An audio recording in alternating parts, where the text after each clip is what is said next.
It's been a crazy few years of watch market shenanigans to say the least, with prices of product, and in particular Rolex, shooting off at a trajectory even Kerbal Space Program players would balk at. But things have changed, and those times are over. It's not just written in the sand, it's etched into stone, carved into marble, and smeared in feces on the public toilet wall. The hype market is over, and good riddance. But what happens next?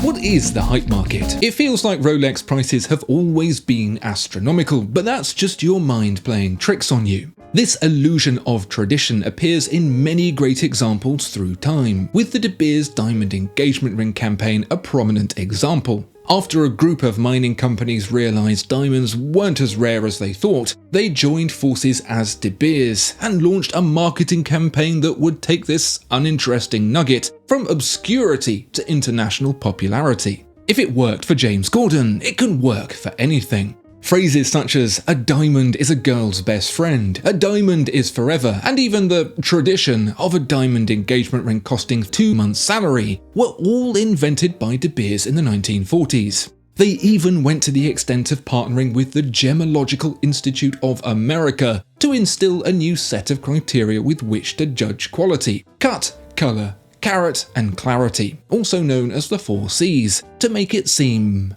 legit.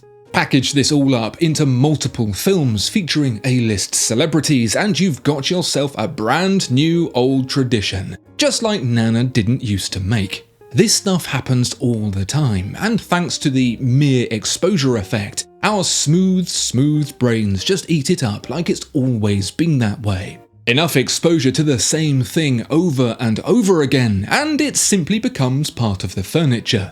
But in the case of Rolex prices, how did it even end up that way? The answer, as is so often the case when things go wildly wrong, is boredom.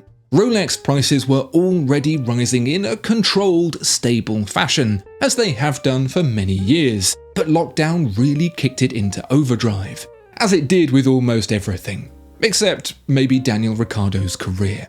Demand far outstripped supply, and to satiate that boredom, and let's face it, distract from the impending doom closing in on all sides, consumers went, to adopt the correct financial term, apeshit. But that's not the only thing that was going on. In July of 2019, before the pandemic hit, Bitcoin prices tripled. Not for long, mind you, settling back to just about double, but that same jump appeared in pre-owned Rolex prices too.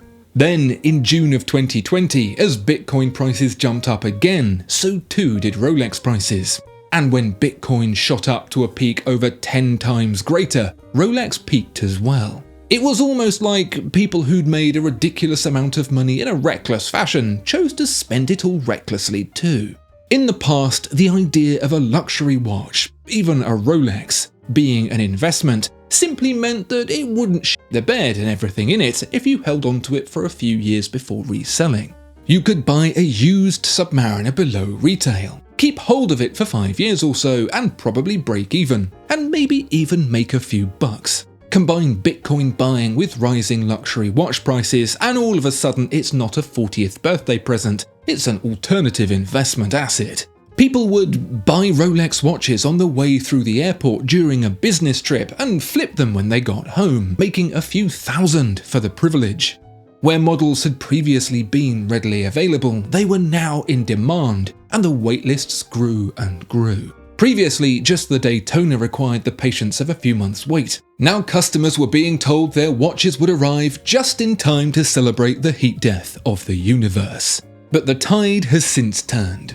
Those sky-high prices have fallen. Bitcoin continues to bounce up and down like a bipolar cricket on a trampoline, but the watch market has broken free, settling back closer to pre-COVID prices. But why?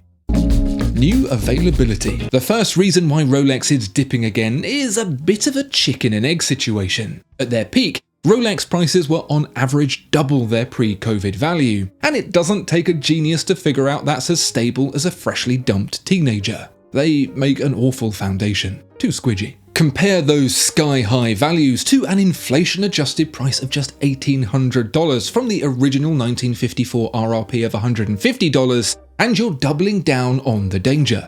So the higher the prices, the bigger a risk they are to buy, and so less people are inclined to do so. Factor in the return to work, less spare time and money, and overall demand shrinks, which has a knock-on effect on new. With speculators dropping off the shortest waitlists for the least desirable products, they soon become more readily available. And once those become purchasable again without the need to smear the blood of your firstborn on the dealer's front door, the effect begins to spread. Resale value drops across the board, waitlists shrink, demand lessens. Before you know it, by which I mean over the course of 2 years, once big-ticket items like stainless steel Submariners return to RRP. To be clear, that return to RRP only needs to be on the resale price and not the purchase price for this equilibrium to happen, because it's what someone can get in a sale that determines whether it's worth buying to flip in the first place. Sure, pre-owned dealers may still be turning the Submariner on a 20% profit for now, but the person selling it to them makes nothing, so there's no point them being on the waitlist anymore. Before you know it, that list is looking emptier than Piers Morgan's soul. Secondary market values. And the cascade continues because once the availability of new becomes commonplace again, pre-owned prices can settle back below RRP. The gold watches are the first to go as they're the most expensive, so the waitlist is already shorter since there's fewer people who can actually afford them. That means gold Daytonas, gold Submariners and gold Yachtmasters are already sat in windows waiting for a buyer. Top tip, hot shit. Buyers are so used to the display models being look, don't touch, that dealers are struggling to make people aware of watches that are actually free to go. It's like the boy who cried wolf, if the wolf were a 300-meter water-resistant dive watch and the boy'd been porking the villagers' wives. So now there are multiple sports watch models slipping under RRP, and that changes the game around entirely. If buying new makes for a guaranteed loss, then saving money pre-owned becomes an altogether more attractive proposition. It's no longer a bitter and very expensive pill to swallow for those with the patience of an A&E receptionist on the 4th of July. It's a matter-of-fact way to save money. And to be frank, Rolex prefers it that way, which is why CPO, Rolex CPO exists. There's two ways of looking at Rolex certified pre-owned. One is to stamp out the unauthorized dealers and make more money, and the other is to bring customers of pre-owned into the fold and make more money. This is what's known as a win-win situation, like growing your own herbs or free public healthcare. Now, Rolex CPO is typically not under retail. Far from it. If anything, it's about 30% more expensive than the rest of the market. Why would people pay that? Before I tell you why, let's look at a third, less obvious benefit from Rolex's point of view. CPO gets customers into the ecosystem, which keeps everything in Rolex's control. Believe it or not, Rolex doesn't want sky-high prices on all its watches, because what's kept it going over the last half-century or so is stability. There's three things you can always be sure of. The sun will always rise, your neighbour will always suck, and Rolex prices will always go up. For them to keep going up, they can't go up so high that they need to come down again. So with CPO, Rolex can control that exactly. And customers keen to get in on the waitlist for the next hot model are happy to pay plus 30% for the privilege. Monopoly may tear families apart, but in the case of Rolex, it's all about building a stable foundation. Owning retail. And those foundations just got an extension because Rolex didn't just drunk buy Bucherer on eBay for billions by accident, it was part of a strategy of control to further stabilize the market. Do you remember being treated like a sack of wet dog shit by your local dealer? Rolex remembers. And do you remember waiting and waiting and waiting for the phone to ring and it never did? Rolex remembers. Funnily enough, a terrible experience isn't exactly what Rolex wants you to have because it's smart enough to know that this crazy demand wouldn't last forever, and that a luxury experience is supposed to be, you know, luxury, not like some leather and wood Guantanamo Bay. So owning its own retail outlets not only allows Rolex to be in direct control of much of its customer experience, thus reducing the overall malarkey that goes on, it also serves as a pretty sizable stick to beat retailers it doesn't own as well. Sell watches to Grey, straight to Rolex jail. mislead customers and get a bad reputation. Rolex jail right away. Withhold paperwork and threaten customers. Believe it or not, Rolex jail. Given that 98% of the hard-to-get Rolex watches are sat in 47th Street windows, you can see how this helps stem the flow of desirable watches to undesirable customers who flip them so fast they break the sound barrier. Rolex wants its customers to keep their watches for at least 3 years ideally, as is evidenced by the CPO program not accepting watches less than 3 years old.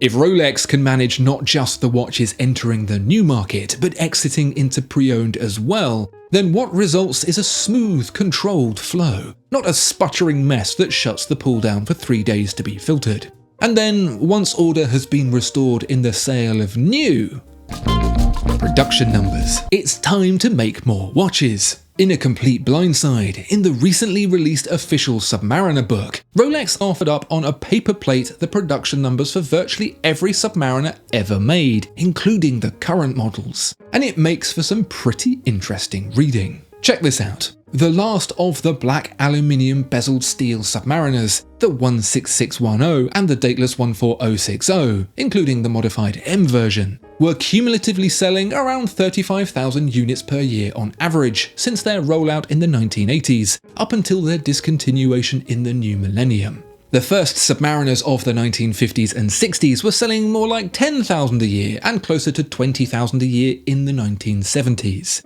By the time we get to the 2010s and the introduction of the black ceramic bezel, we're talking like 60,000 a year. When you consider that the world's population from the 50s to now has almost tripled, that's not bad going. In a roundabout way, you could say that since the launch of the Submariner, relative demand has doubled.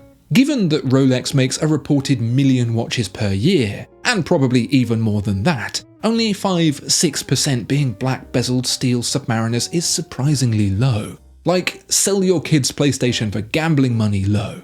And get this, up to now I've just been talking about the black bezeled Submariners. Bring in the lunette verte for a second and the numbers start to get really interesting. There have been 3 versions so far, the original anniversary edition with the aluminium bezel, the first ceramic version with green dial, and the latest black dial version in 41mm, with production numbers listed as 129,000, 229,000 and 104,000 respectively, with more to come on the latest 126610 LV because of course it isn't discontinued yet. Compare that to the equivalent era dateless Submariners with black bezels and something very interesting happens. There were 131,000 14060 Ms made, just a few thousand more than the LV, despite having a longer production run by a few years.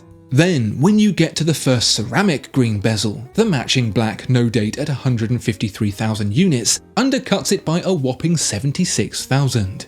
This trend continues for the latest generation, with Rolex producing 22,000 less no dates with black bezels than greenies. In a bizarre twist that no one saw coming, the LVs played us like Mikolash. Why is Rolex giving up all this juicy proprietary information?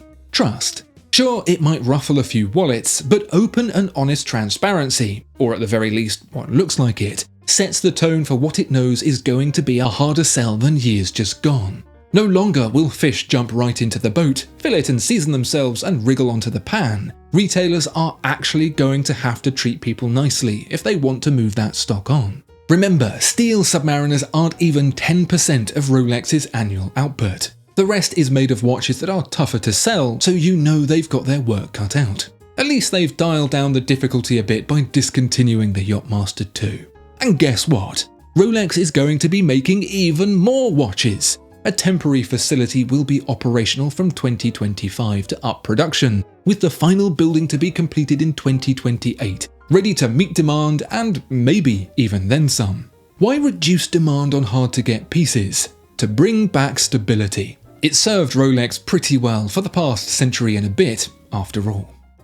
Antitrust lawsuits. There's yet another thread to this particular yarn, one that sank its teeth into the luxury industry in 2022 after 2 Californian patients prescribed a serious dose of retail therapy sued Hermes for what they believed was a breach of the law. No, not pairing those sandals with that scarf, making them buy other shit they didn't want to get the shit they did. The word Birkin, previously mistaken for a butt wig, rose from obscurity to become the most terrifying thing a husband could ever hear. Right after, it's triplets, and we should be able to find it in your browser history. All once the good people at Hermes realised the ultra-desirable bag could be held back for its best customers. The premise is simple. If you want the thing you want, you buy the things you don't. Why would people do that? Because the thing they want is worth more than all those other things combined. On the one hand, it's a methodology used by the brands to combat flipping. On the other hand, it could be a breach of antitrust and very, very illegal. Antitrust, if you don't know, is, in this context, the abuse of power by a dominant brand, like coercing money from customers by dangling what they want at arm's length. Whilst that class action lawsuit rumbles on, a Patek Philippe authorised dealer, well, a former Patek Philippe authorised dealer, settled outside of court with a man who sued them for $500,000 after buying crap he didn't want in the hopes of getting a Nautilus. You'll note the dealer is no longer selling Patek Philippe. Yeah, well, they knew that was coming when they sold him all that crap, and they sold it to him anyway. And now these class action lawsuits are bleeding into the watch industry, and so I'm sure you can guess who might be a little concerned. In the case of Rolex, the delightful customer experience that's become the norm over the last few years is ultimately the responsibility of the retailers. And what better way to demonstrate a zero-tolerance approach to that kind of behaviour for both the benefit of the customer and the courts? Yep, buying up one of the biggest retail chains in the world.